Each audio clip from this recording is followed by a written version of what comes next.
It's Mio and MMA time. We have a fight card this weekend, unlike last. Surprisingly enough, there's a lot to talk about from last weekend. Like, despite the lack of actual fights, like there was an LFA card, there was no UFC card, no ONE, no Bellator, no PFL. So it's a bit weird that there's so much to talk about. But it's because Mick Maynard. I didn't think it was Mick Maynard when initially. I really didn't think that the matchmaker of the UFC would have an unverified account on Twitter and be Mick Maynard too. Apparently that is him. So I'm working under that assumption. Made a joke about Bloody Elbow probably complaining about the fights, which was of course weird because he was making the joke in that they're probably just doing it as a robot, like natural response. It's the hater logic, basically. It's like they just hate it. And kind of ignoring that there were Road to UFC fights, which I did not cover, and a lot of people did not cover because, frankly, don't get me wrong, the Road to the UFC is a nice idea to get into new markets or whatever, but the fighters on it are not generally good enough to get excited about, and that's a problem. And that's all I have to say about the Maynard thing. And then he asked for like some bad fights cards. He believes he has not put up a bad fight card in I think 4 years was the tweet. Here's the thing: the UFC fight quality and card quality is down. Absolutely. I was a fan during what I consider the peak era of UFC fight cards, which was probably the acquisition of Strikeforce and Pride into their own thing. Deepest roster ever, most interesting things. The beginning of the true monopoly of the sport, and the cards were fantastic. Not all of them. There were some duds, and there were some cards that didn't deliver like they should have. Some fights that were like really nice on paper and didn't deliver. And we do not have that now. We have a lot of filler. Now, I'm going to defend Mick Maynard for a hot second here, and Sean Shelby and the matchmaking team. The problem is not matchmaking. The problem is that the UFC is running 40 plus events a year and snuffing out fighter pay. Like it's that in addition to having all of this quality or quantity to build, this many fights to do, this massive array of fights to promote and to create and promote and so on, that you are signing fighters that are subpar and you're letting people go. And I don't even mean like Francis Ngannou, because I've opined in the past that I actually do believe the UFC should not have re-signed Francis Ngannou. That what he wanted for his benefit did not actually line up. But there are guys like Shane Burgos leaving, which the UFC has admitted was a mistake. But there are countless examples of like guys going elsewhere because the UFC, despite having, hang on, I have the number here. Having a revenue of $1.14 billion last year and only paying the fighters roughly $150 million, 13% of their profit, are letting people go that are good quality fighters because they'll replace them with 10 and 10 guys off the Contender Series, and some of them are just not very good. Some of the there have been good fighters coming off the Contender Series. I'm not shitting on the Contender Series idea. I'm just saying that when you partner the Contender Series up with the need to put this many cards together, you are going to get some subpar fighters signing. And there are some examples on this very card. There is the Tajik guy who's fighting John Castaneda, Mufin Gafarov, who lost on the Contender Series. He's here. I think did Naimov lose on the Contender Series as well? That might be the case. Hang on, just let me pull up his record real quick. Tapology. The card. I have to seize. Ooh, sorry. I want to say that Naimov lost on the Contender Series as well. Yes, he did. He lost to Colin Anglem. So there you go. He lost to Colin Anglem. And he's not particularly good. And Gafarov lost to Chad Anheliger, who is also not super great. Don't get me wrong, not bad fighters by any means, but they're not super great. They're on this card. Yes, they're late notice replacements, but that's your level of late notice replacement right now. And then on top of that, you have Dontel Mays. Probably should have been cut to get more seasoning on the regional scene. Daniel Santos versus Johnny Munoz. That's filler. Fun filler, but filler. Jiggy Fry is still around. Damone Blackshear got signed, period. As a guy who wasn't really UFC caliber. We'll break down that fight in a while. And the fact that I'm picking him to win his fight, that's even worse. And then you got like Maxime Grish and Philip Lins. Nothing really excited there. Like there's a lot of filler on this card. A lot of filler. And it's it's still, by the Fight Night standards, this is a good card. So you have all of that filler. It's not the UFC fault. It's the business model. And the funny thing is, the defenses that get ours is they'll give us the best fights by having a monopoly. Nope. They're making money. It doesn't matter. The simplest point on money is that making money with a product is not an indicator of quality. The most popular restaurant down the street from me, in terms of business, in terms of profitability, in terms of the one that'll be there in 10 years' time, when all the other ones maybe aren't, is McDonald's. Is anybody really going to try to tell me McDonald's is the best restaurant in the world? That McDonald's has got the highest quality in the world? It's incredibly profitable. It's also it's bad to the point where it's a joke. Anyways, okay. That's enough of the rant. Let's get into the fights. Because it is a good card. It's a card that isn't built the way I would want it to be built. We'll talk more about that as we go.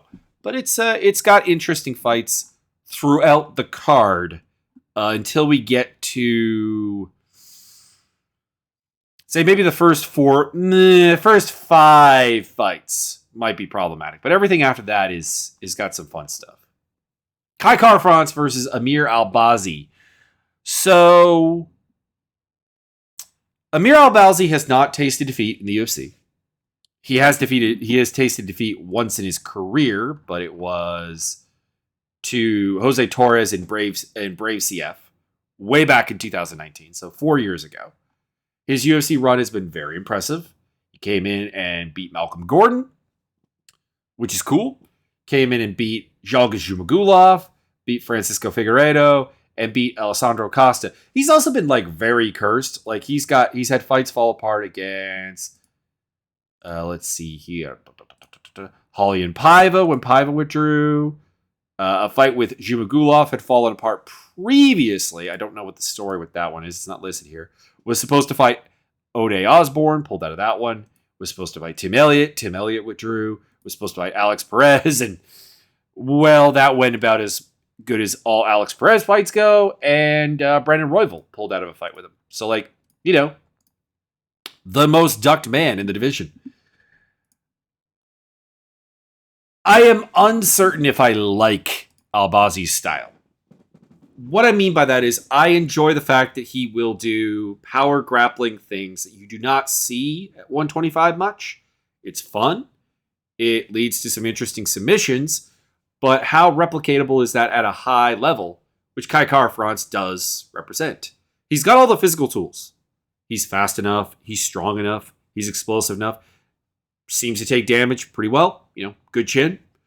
And and doesn't seem to actually have particular cardio issues. Fades a little bit, but doesn't have huge cardio issues that would be a death knell in this division, honestly. Because a flyweight, you must have cardio. Must have cardio. So, got the cardio, got the physicality, got the speed. Has skills.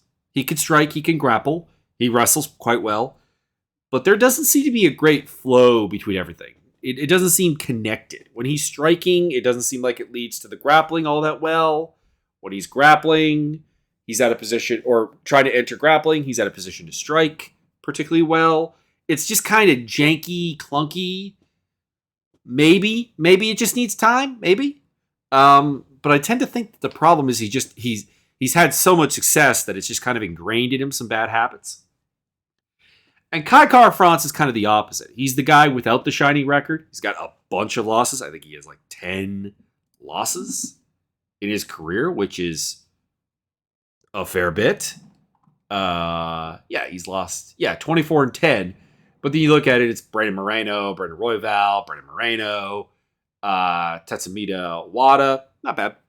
And then going back to like Mark Striegel, fairly solid fighter. Gustavo Falsaroli is in there as well. Dana Bachirel, way early in both of their career. They met up and that went Bachirel's way. Everything he does is like he's kind of that perfectly constructed fighter that in the sense that he's got an A game, which is the city kickboxing, range kickboxing game. He's fast. It's reasonably hard, but not super hard. And has good cardio. And he can grapple. But he lacks that, he lacks essentially what Albazi has, which is that over-the-top elite X factor. Because Albazi is a physical stud. Kai Kara-France just isn't. He can do things correctly, and it still doesn't really work. And that's what has me worried, is that at 5'4", and at a reach disadvantage to Albazi, he's going to have a hard time walking around keeping it at range. Albazi will get the opportunities to just kind of brute force into grappling exchanges. I mean, Rodrigo Bontarin did that to him. Essentially, just couldn't finish him. And Bontarin got knocked out. But, I guess that's the hope. Kai Kara-France can knock out Albazi. But the difference is that Bontarin's always had a little bit of a soft durability problem. And Albazi doesn't seem to have that. So, as much as I want Kai Kara-France to win, because I really like Kai Kara-France. Let's say that's a pure heart pick. He does the things that my brain likes, and I like him. But I am going to go with Albazi because I just foresee Albazi having that physical upside, that elite athleticism, that physicality, and the ability to get into clinch wrestling exchanges and so on, and get the job done. Probably by submission, because Kai Kara-France can be submitted. It can just be kind of brute submitted. It's just kind of a physical hard cap limitations. It's the cruelness of the sport that the guy who, in my opinion, has done everything right versus the guy who has done a lot of things right. I'm not trying to say Albazi is Derek Lewis or something.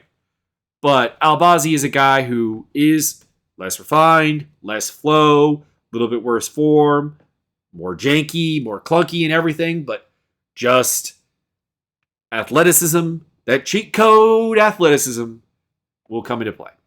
And I got Albazi by submission. He is an even money prospect here. The widest gap there is Kai Kara-France at minus 111 and Albazi at minus 115. So, obviously, the betting public is very, very split on this fight. They should be. This is by far the biggest test of Albazi's career. By far.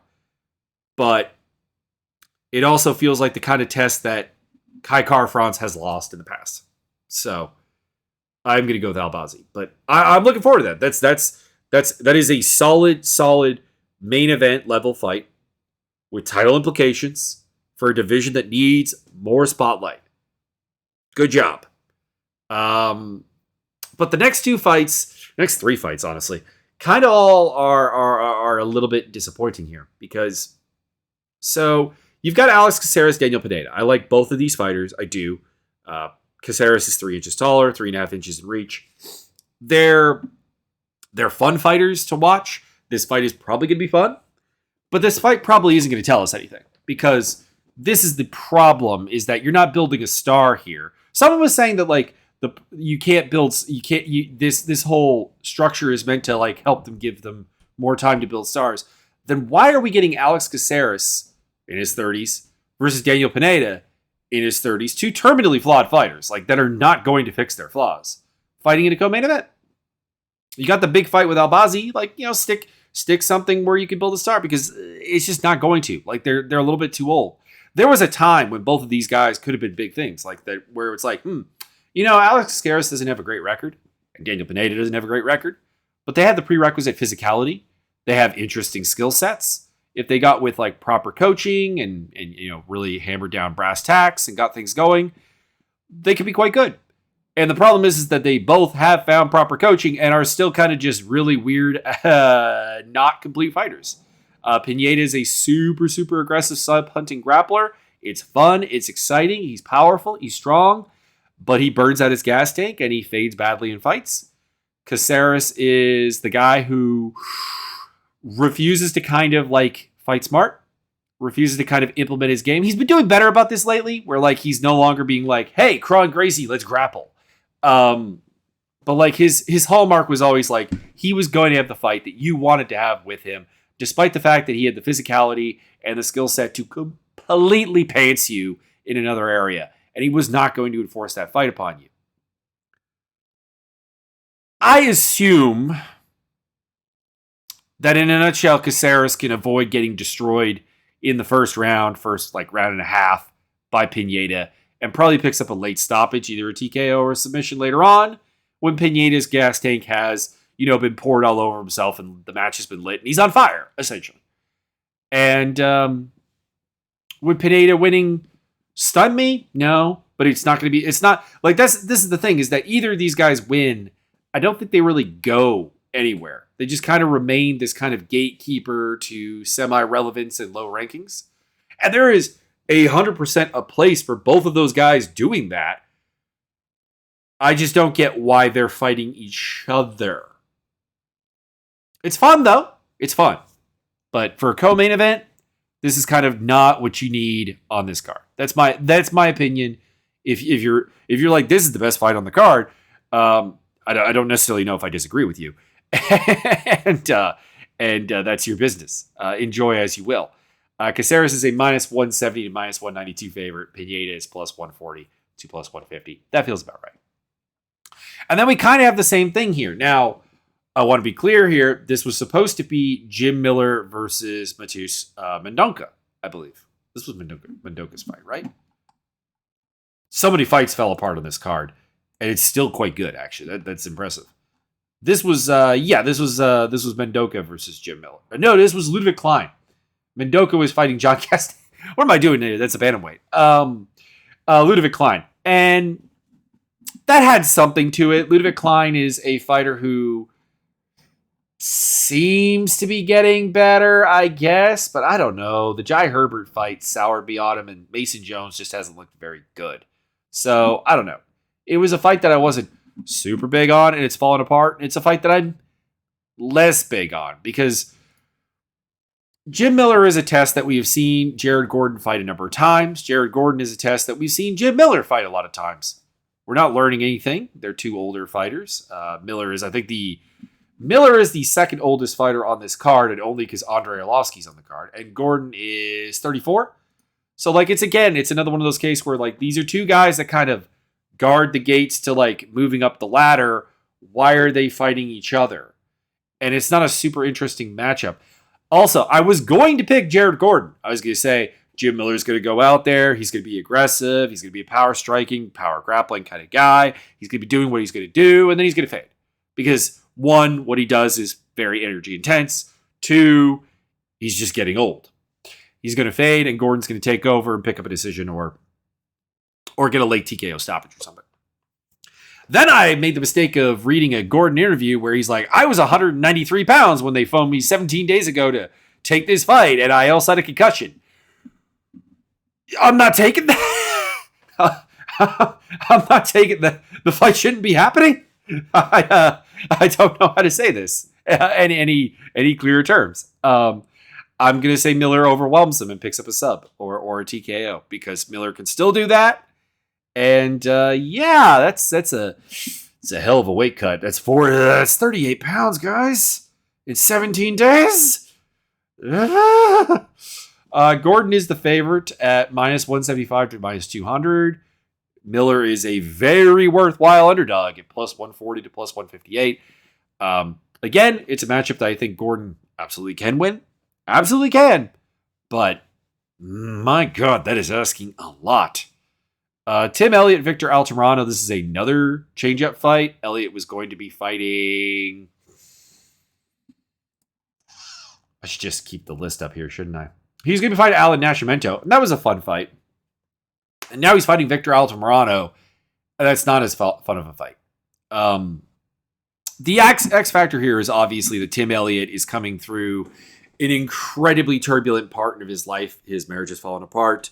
There is infidelity to be talked about. There is some horrible takes about never date a girl with a tattoo sleeve, which that part I disagree with.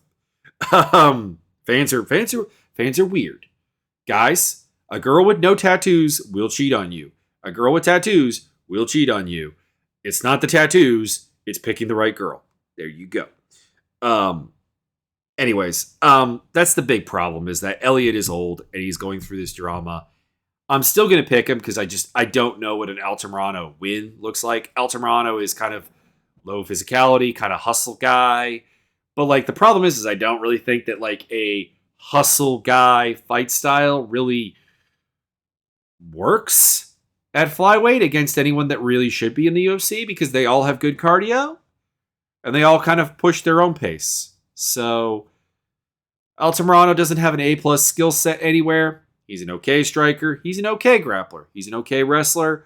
He's an okay athlete. There's nothing extra about it. And you have to have something extra to beat Tim Elliott in general. I mean, if you look at the guys who've beaten Tim Elliott, Matas Nicolau has that really patient, nice counterpunching style. Really sucks the life out of a fight. Brandon Royval is, I guess, similar to Altamirano in the fact that he's a pace guy, but like he's insane. Askar Askarov is a really, really good guy at just putting a blanket on a fight. Davidson Figueiredo is insane. Even Ben 10 Win is pretty insane. Like, and Demetrius Johnson. I mean, duh. Zach Makovsky, really, really awesome wrestler. Top Shelf Wrestling. Joe Benavidez, enough said. Ali Bagatinov, former title contender, enough said. John Dodson, former title contender, enough said. You kind of get my point, I would hope at this point, that everyone who beats Tim Elliott has that extra special sauce that I just don't think Altamirano has. Perfectly fine fighter, but he doesn't really have a way to win or to counter the aggression and wrestling and dirty boxing that Tim Elliott brings to the table. Elliott is, I got him by decision because Altamirano doesn't get finished. There's also the James Krause factor to consider because, of course, Elliott was a Krause guy, and almost all of those fighters have like a pretty tumultuous training environment now.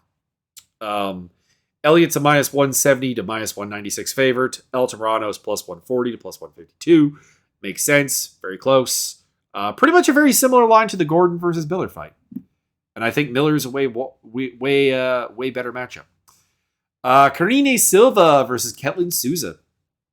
Silva's 2 inches taller. She is, I assume, a reach advantage. I can't find a Souza reach listed anywhere. It seems like Invicta didn't publish them at the time. I don't know. I don't know what the deal with that is. Silva just seems kind of lanky, and being the taller fighter and being lanky, one would assume that she's got the reach advantage here. Karine Silva is my least favorite type of fighter. And it's not like a personal thing. It's her skill set is incredibly grab bag. It's, I'm going to throw like naked kicks and get taken down, and then I'm going to randomly submit you with things that won't work at a high level, but they'll get me to a high level because I have the athleticism cheat code. It's like, it's Amir Albazi, but like far, far worse. Like nothing about what Karine Silva wants to do resembles a game or a structure to a fighting style. It's just, it's pure chaos. It's so chaotic and my brain hates it. Ketlin Souza is on the other end of the spectrum, someone who I think is a little bit physically hard capped. Like I've seen this girl land like a spinning back kick to a jaw of an opponent and just have no impact. Her finishes are all over like regional level, like can talent. And it's a shame because I like what she's putting together. She's got a fun striking style, which can work into grappling pretty easily. It's creative. It's well put together. It's super well put together.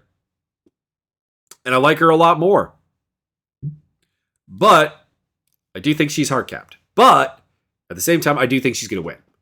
Silva is so problematically reliant on dynamic moments of power and submissions that I think Souza, being a good, well-rounded fighter, who's beaten some good foes and some athletic ones, can go out there and just kind of work her game, work at a bit of a higher rate, take Silva into deep waters, which do not tend to go well for her, and deliver the beans here in her debut fight here. I've got Souza by decision. Silva could win by something absolutely stupid, and I would not be surprised. Silva could win by an up kick to the body, like Irene Aldana did. She could catch a go-go plata. She could catch a flying inverted anaconda choke somehow, and it wouldn't surprise me. She has that kind of cheat code athleticism, but I'm not going to pick it. And Silva is the favorite, minus 225 to 245. And we have a Souza 175 to 188 underdog. I like those odds a lot for betting on Souza. I'm just saying. Again, disclaimer here. All betting advice is provided with the idea that you are betting money that you can afford to lose. Because betting on MMA is often chaotic and wrong. Like I said, Silva could easily win this fight. But I don't know. That's too wide of a line. Jamie Malarkey versus Muhajan Naimov. I'm confident in the Naimov pronunciation. I am not. I am not in any way confident on the first name pronunciation. Late notice appointment replacement change. This was supposed to be Malarkey versus Gaurav Kutataladze, which was the highlight of the card. It was a really, really interesting fight. It was one where like Kutataladze might still have like upward mobility in the division. Malarkey was an excellent test of that. We were going to say that. It was going to be pretty fun. And now we don't have it. Naimov is a guy who lost on Contender Series, but he's not a bad fighter. He's a Taekwondo world champion, apparently. That was said on the LFA card I was watching with him on it. But he is a 145er by trade. He is small. He is 3 inches shorter, 4 inches shorter in reach than Malarkey. Malarkey is going to be huge in this fight. Naimov usually fights at 145, like I said, if I didn't say that already. He has surprisingly good takedown defense, surprisingly good grappling, but he kind of feels very much like Francisco Prado in the sense that this is, again, a guy who has more of a game than Prado, more put together, but by the same token is a guy who, when he has met athletic parity or physicality or a proper game plan, has kind of fallen apart. And that's why I'm taking Malarkey by decision. Malarkey doesn't really finish fights. Naimov is pretty hard to finish, I would think. And yeah, it'll be fun. Malarkey is, again, one of those fighters that I really, really enjoy. A guy who doesn't really tick the athletic boxes, honestly. One of the least athletic lightweights you'll ever see me picking.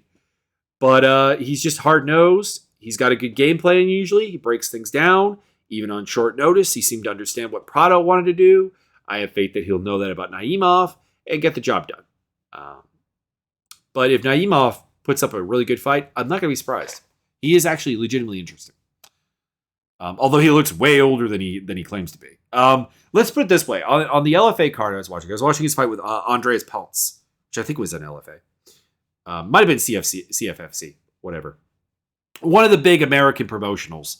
Regional promotions. They had him listed at 37. And no one questioned it. But apparently he was 27. He's an old looking dude. But anyways, yeah. I don't know. It's a fun enough fight, but it's not adding much to the card. Malarkey is the biggest favorite on the card, minus 400 to minus 500. And Naimov, the largest underdog, at plus 300 plus 350. Maybe there's value there. I don't know. Not on Malarkey, but on Naimov. Liza Selesky versus Abubakar Nurmagomedov. The lesser Nurmagomedov, the not as athletic Nurmagomedov, the not as good Nurmagomedov. That being said, Abubakar is a well put together fighter. He's got that Dagestani like style, which is well honed. He's aggressive. He's going to try and grapple with people. He can strike a little bit. He's a good scrambler. There's just nothing that'll take him to a top. Like when I say he's the lesser Nurmagomedov, keep in mind I'm comparing him to Habib, who is like one of the best fighters of all time, and I'm comparing him to like Usman and Umar Nurmagomedov, who are really, really, really, really good. And I'm comparing him to Saeed Nurmagomedov. I know they're not all related. I know Saeed's not related. But, again, who's a really flashy, high athleticism fighter. Like, that is a very high bar.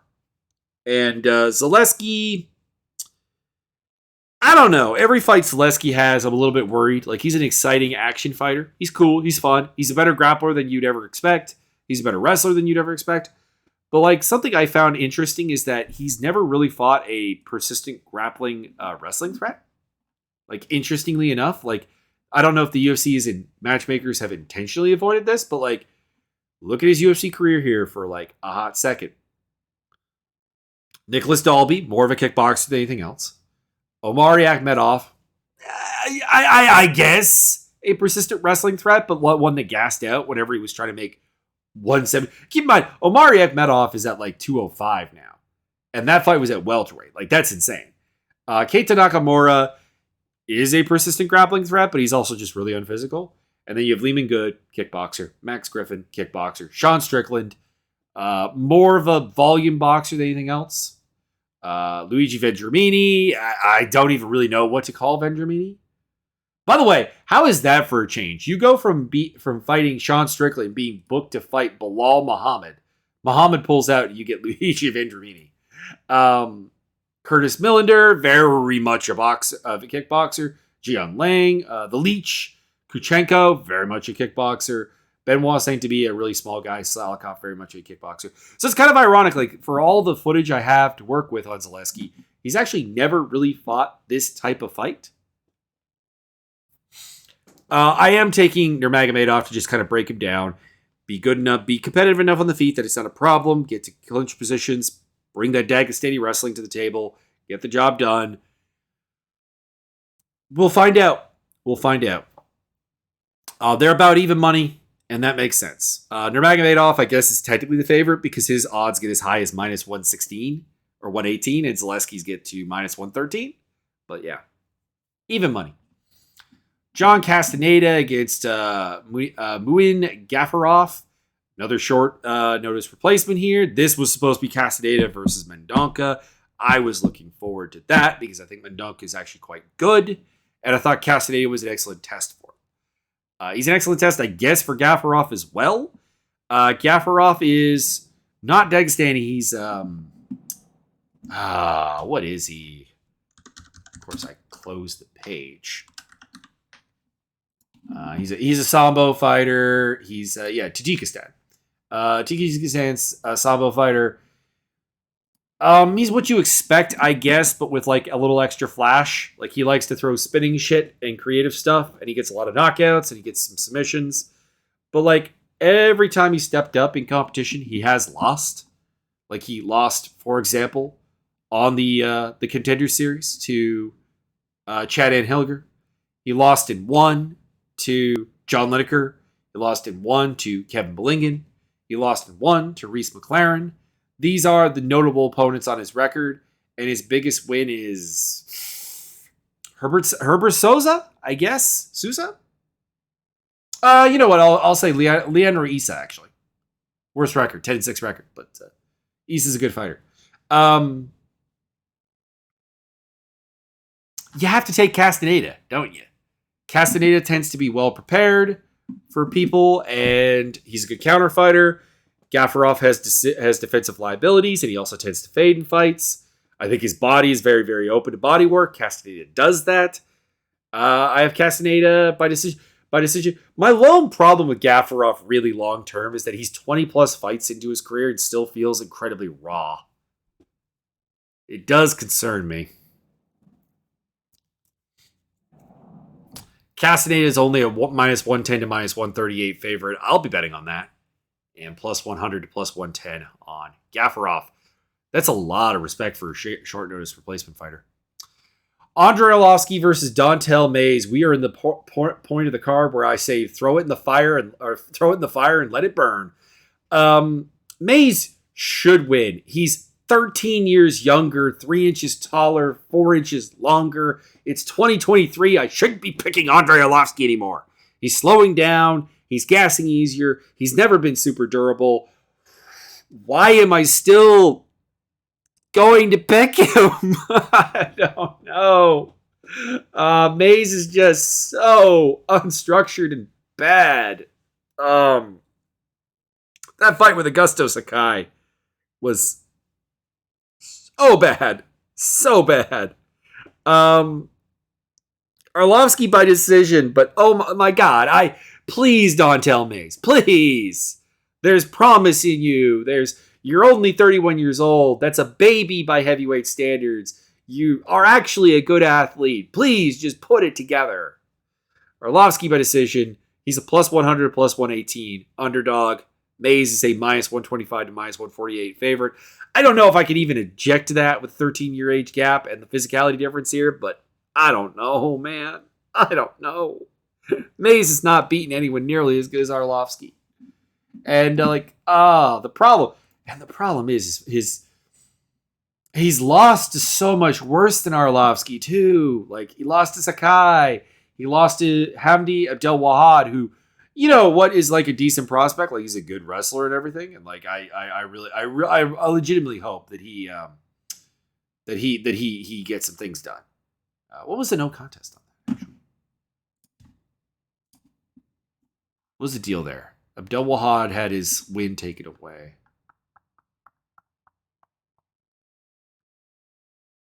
The PED test. There you go. Anyways. And like, you know, having competitive fights with Josh Parisian and like Roque Martinez is not a great sign. Anyways. Go Mays, but Arlovsky probably going to win.